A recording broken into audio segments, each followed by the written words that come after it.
Assalomu alaykum hurmatli televizor ko'ruvchilar. Uyg'ur televiziyasining kundalik xabarlarini ko'rishinglarni qarshi olamiz. Oldi bilan xabarlarimizning muhim mazmunlarini tanishtiramiz. Xitoy bosh elchisi bolalarning ota-onalaridan ayirib etilganligini inkor qildi. Kishilik huquq tashkilotlari Amerika hukumatini jiddiy tadbir qo'llanib, Sharq Turkistondagi insoniyatga qarshi jinoyatni to'xtatishga chaqiriq qildi. To'lqin esa Amerikaning Germaniyadagi bosh elchisi Richard Kernel bilan ko'rishdi.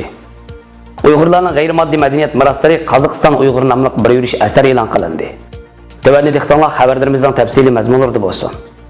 Xitayning Angliya turishliq bosh elchisi Liu Xiaoming Sharq Turkistonda Uyg'ur farzandlarining sistemli holda ota-onasidan ayirib etilganligini inkor qildi.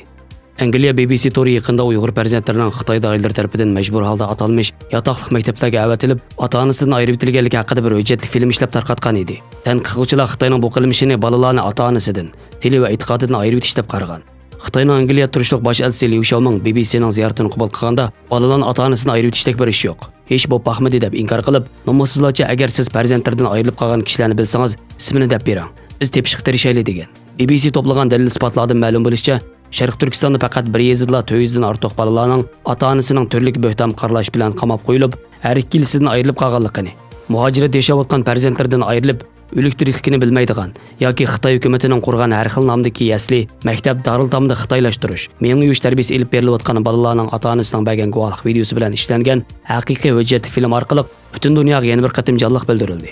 Xitoy hukumati garchi tutqun qilingan kishilarning asabiylik qarishtirish uchun ta'sis qilingan atalmish kasbiy tarbiyalash markazlarida tarbiyalanayotganligini aytgan bo'lsa-mu, lekin dalil isbotlar nurg'un kishilarning e'tiqodini ifodalaydigan oddiy ishlar sababli yoki Turkiya bilan aloqasi bor degandek bahonalar bilan qamab qo'yilganligini o'ttirg'i chiqargan.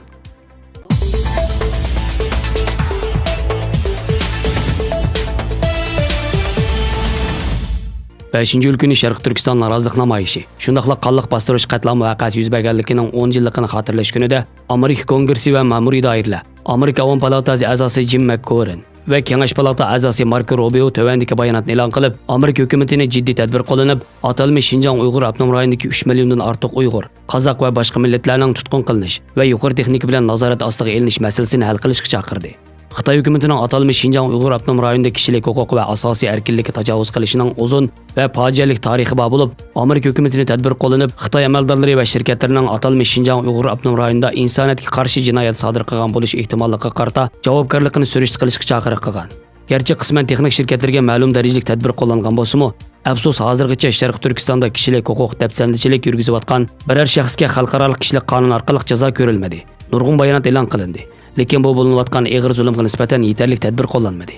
3-aprel Avom palatasi a'zosi Jim McCorrin bilan Kengash palata a'zosi Marco Rubio shundaqla 41 nafar Amerika Kongressi a'zolari Amerika hukumatini dunyodagi eng ig'ir kishilik huquq krizisini jiddiy bartaraf qilishga chaqiriq qilganligini, hozirgacha javob kelmaganligini, odamning ko'ngli yerim qildigan bu xotirlash kunida qayta Amerika hukumatini Xitoy amaldorlarining mas'uliyatini surishti qilishga chaqiriq qilganligini, uzundan beri Xitoy hukumati Xinjiang Uyg'ur avtonom rayonida xolig'ini qilib, izchil qonuniy jazoga tortilmay keldi.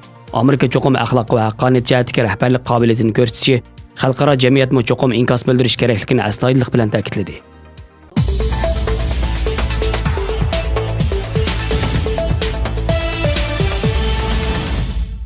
Amerikaning Germaniyadagi elchixonasining taklifi bilan 3-yil kuni Dunyo Uyg'ur qurultiyining raisi To'lqin Ayso poytaxt Berlinga berib, bosh elchi Richard Kernel apandi bilan suhbat olib qolgan.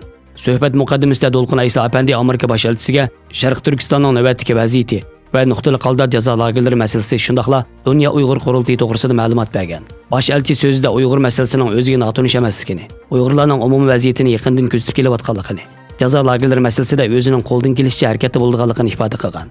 To'lqin esa bu suhbatda Sharq Turkistonda jazo lagerlari masalasi o'tirg'i chiqqandan keyin Amerika hukumatining bu masalaga jiddiy muomala qilib kelganligini, Xitoyning jazo lagerlariga qarshi aktiv faoliyati bo'layotgan Amerika rahbarlariga o'zining Dunyo Uyg'ur qurultiyi va Sharq Turkiston xalqi nomidan rahmat aytadiganligini bildirgan. U so'zida yana Amerika hukumati va rahbarlarining Uyg'urlarga bo'lgan hissdoshligi ham jazo lagerlariga qarshi muomalasining yolg'iz eg'iz harakati bilan cheklanib qolmay, Xitoyni jazolaydigan amaliy tadbirlarga murojaat qilishini, shundaqla Amerika Avom palatasiga sunilgan Uyg'urlarga munosabatli qonunlarni Amerika hukumatining bir kun bo'lsa-mu baldirroq ma'qullashini umid qiladiganligini o'tirib qo'ygan.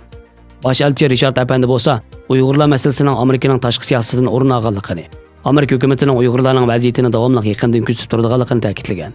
To'lqin Ayso apandining bildirishicha, jazo lagerlari masalasi Birlashgan Davlatlar Tashkilotining kishilik huquq kengashidan olqitib, Birlashgan Davlatlar Tashkiloti xavfsizlik kengashiga ko'tarib chiqish Dunyo Uyg'ur qurultiyining navbatdagi muhim, biroq amalga oshirishi qiyin planlardan biri ekan. Ammo uning ta'kidlashicha bu plan amalga oshgan. Amerika elchixonasida ilib berilgan suhbatda Amerika bosh elchisi Richard Apandi 7 ayning 2 kuni Birlashgan Davlatlar Tashkiloti Xavfsizlik Kengashi yig'inida Amerika bilan Germaniyaning birlashib jazo lagerini darhol taqash to'g'risida Xitoy qattiq besim ishlatganligini oshkorlagan. Suhbat xotimasida bosh elchi Richard Apandi o'zining jazo lagerlari masalasida Germaniyaning munosabatli organlari bilan izchil ko'rishib turayotganligini, ular bilan hamkorlashib Uyg'urlar vaziyatiga ko'ngil bo'lishning o'zining insoniy burch ekanligini eskartgan. 4-iyul kuni Amerika mustaqilligining 243-yillik xotir kuni bo'lib, Germaniya poytaxti Berlindagi Amerika elchixonasimi bu kunni cho'ng murosim bilan xotirlagan. Murosimga har qaysi davlatlarning elchilari, diplomatlar, davlat arboblari qatnashgan bo'lib, Dunyo Uyg'ur qurultiyining raisi Dolqin Ayso apandimi Uyg'urlarga vakolatan bu murosimga alohida taklif bilan qatnashib, murosimda ko'plagan davlatlarning elchilariga Uyg'ur masalasini to'ntish fursatiga erishgan.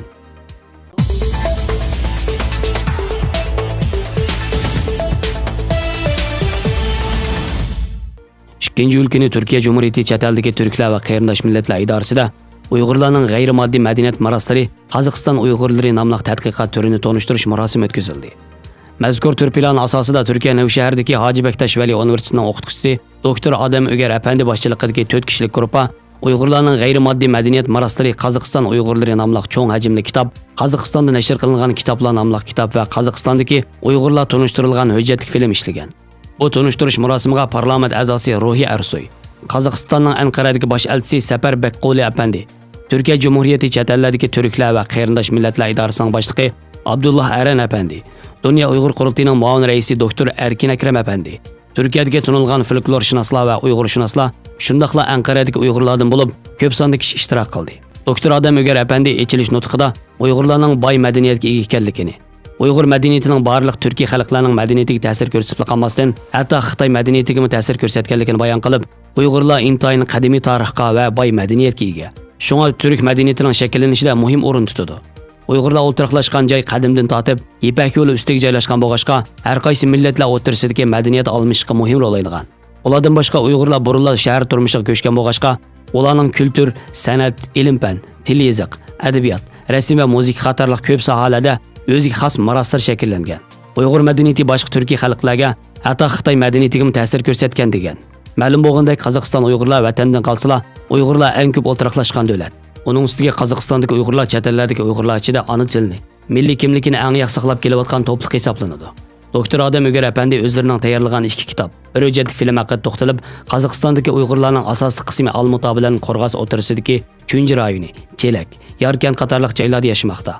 Bu rayonlarda tekshirish olib berib, material to'plash va bu asarlarni yozib chiqqanligini bildirgan. Dunyo Uyg'ur qurultiyining muavin raisi doktor Erkin Akram apandi Uyg'ur madaniyatini saqlash va uni dunyoga to'ntish uchun bu xildagi emgaklarning muhim ahamiyatga ega ekanligini bayon qildi. Qozog'istonning 2014-yil e'lon qilgan statistikalarga asoslanganda, Qozog'istondagi Uyg'urlarning nufusi 246 ming atrofida ekan.